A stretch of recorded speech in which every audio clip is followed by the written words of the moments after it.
Hola a todos, sean bienvenidos y bienvenidas a un nuevo video.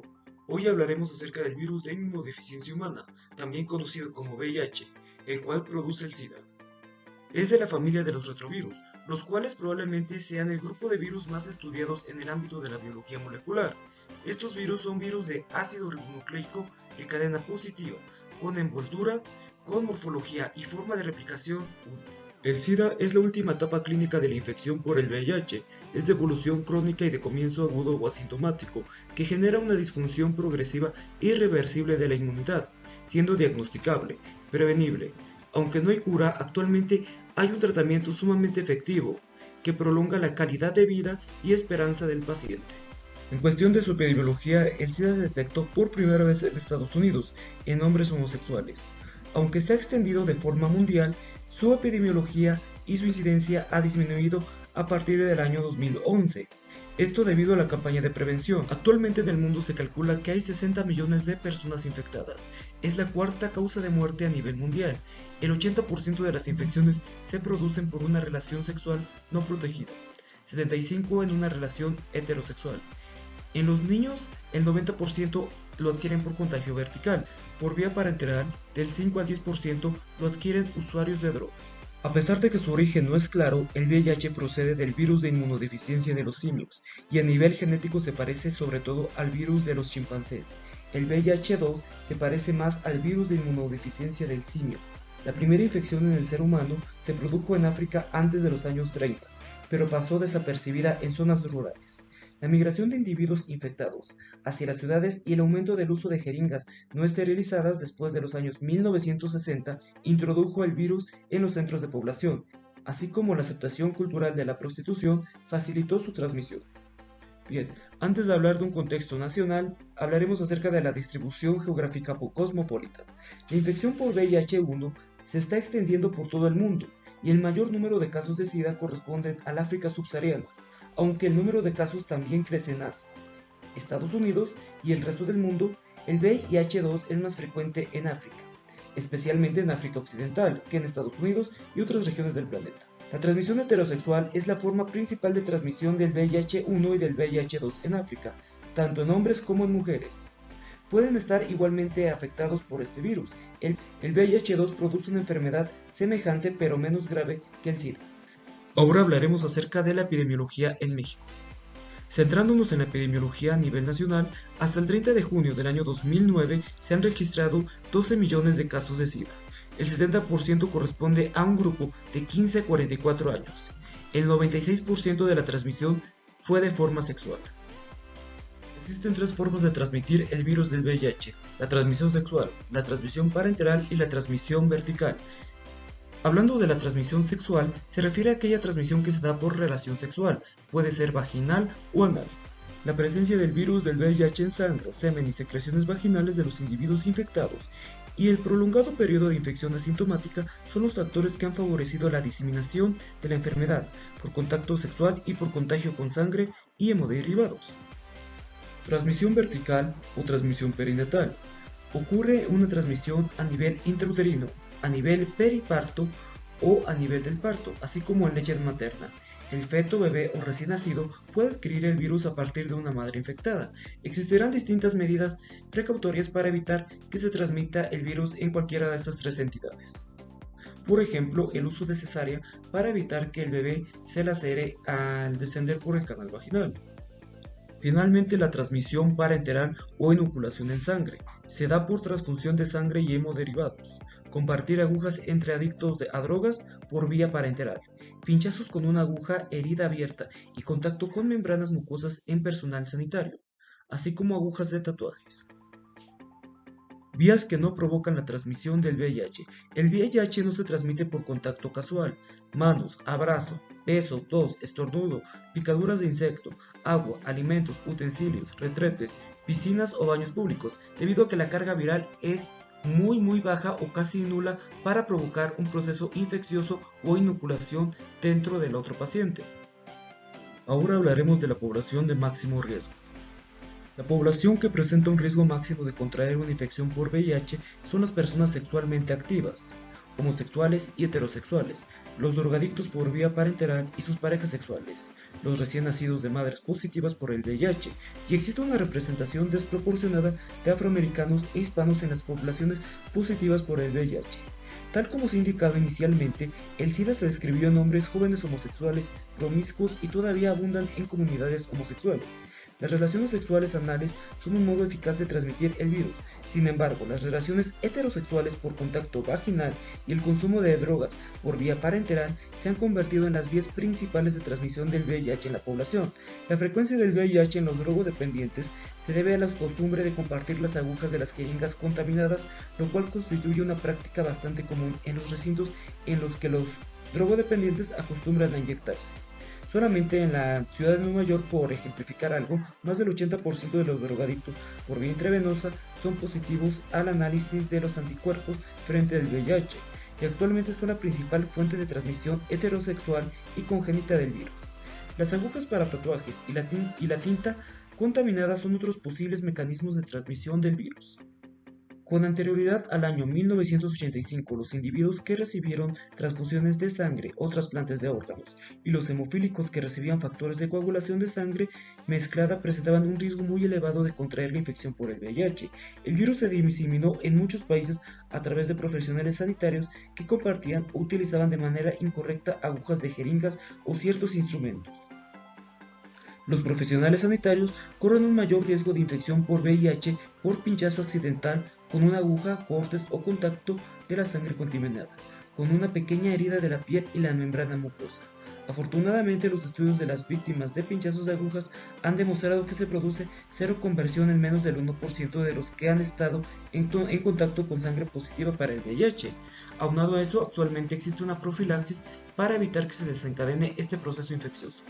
Ahora hablaremos acerca de su morfofisiología. Es de la familia Retroviridae, de la subfamilia Orthorretroviridae, del género Lentivirus, especie VIH. Existirán dos tipos, el VIH-1 y el VIH-2, así como distintos subtipos VIH-1, A, B, C, D, E, F, G hasta la O, y del VIH-2 de la A a la E. Este principalmente, recuerden, se da en África del Este. De la estructura general del VIH, la más importante es la proteína MA, también llamada en inglés main o principal. Esta le va a dar el antígeno específico del VIH y por ende va a ser por la cual nos identificaremos para saber qué tipo de virus es. Cuestión de su genoma: es un virus de ARN bicatenario 1S de clase 5. Existirán 9 genes principales: el GAG, que es antígeno específico de grupo, y el POL, que incluye transcriptasa inversa, integrasa proteasa. Otros genes importantes es el NV, el TAP, el RED, el VIP, el PPR, el VPU y el NEF. El NEF es el gen del cual va a carecer el VIH-2, el cual está presente en África Oriental.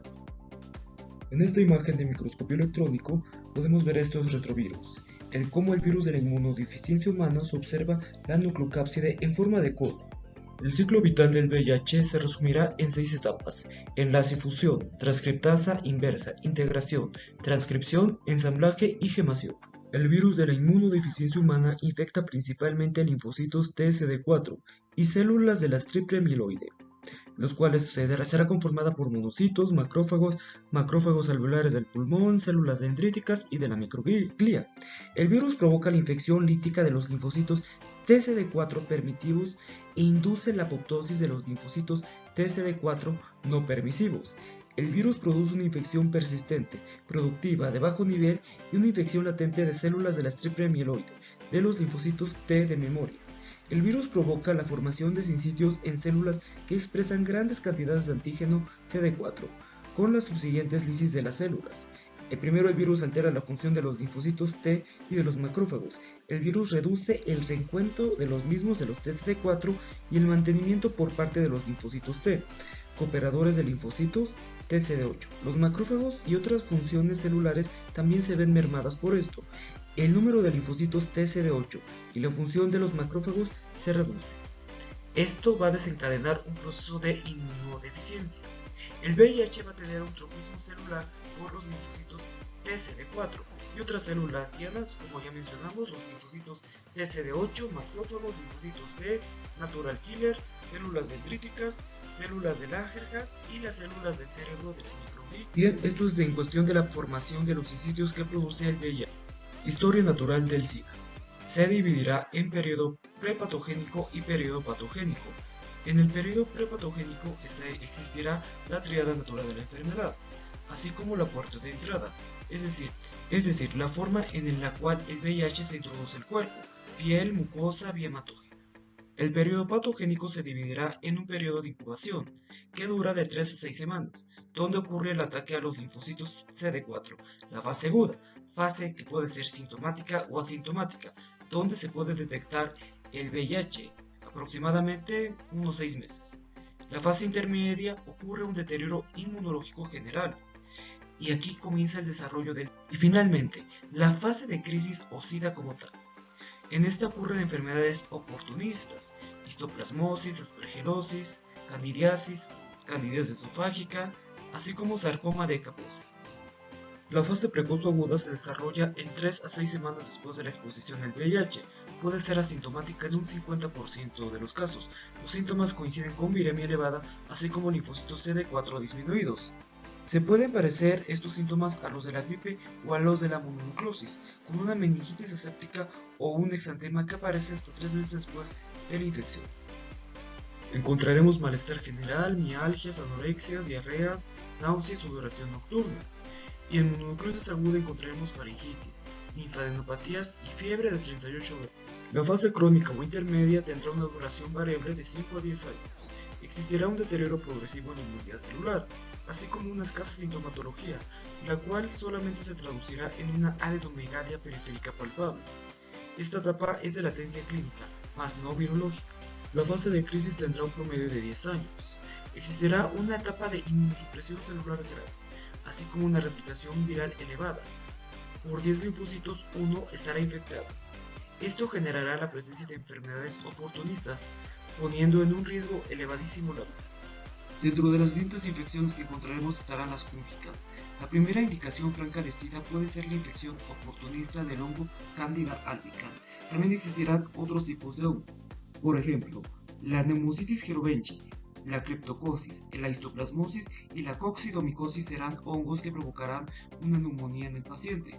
Se debe sospechar en los pacientes que tengan CD4 menor a 50, radiografía de tórax con opacidad granular y un esputo no purulento. Existirán infecciones oportunistas verídicas como la del citomegalovirus. Dentro de sus manifestaciones encontraremos la retinitis, la cual será una manifestación severa de inmunosupresión.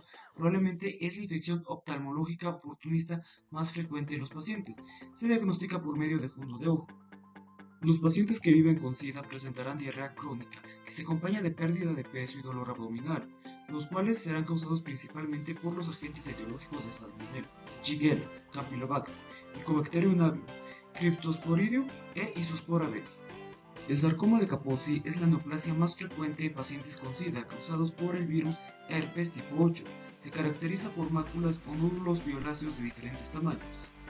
Se extenderá en la cabeza, en el cuello y en las partes altas del tórax.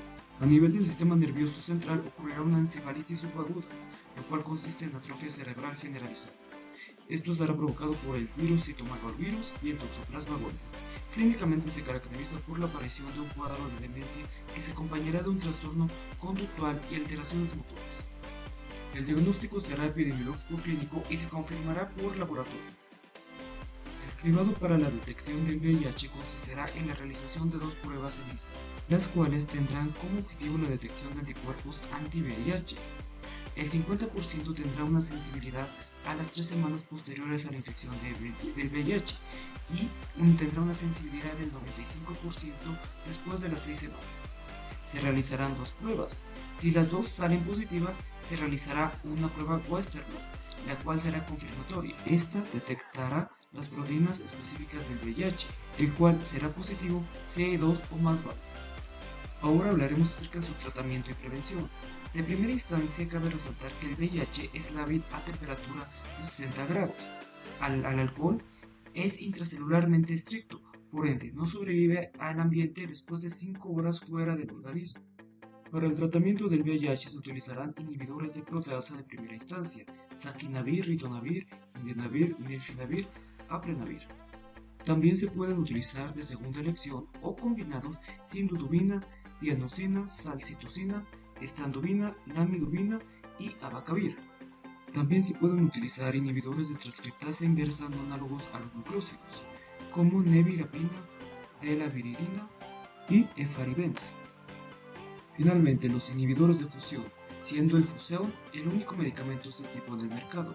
Por último, hablaremos de la profilaxis post-exposición, la cual consiste en que si un paciente o una persona estuvo expuesta al VIH, se administrará dentro de las primeras 72 horas hasta los 28 días después un tipo de medicamento para prevenir el desarrollo del VIH. Es una terapia que se ha utilizado a partir desde el año 2013.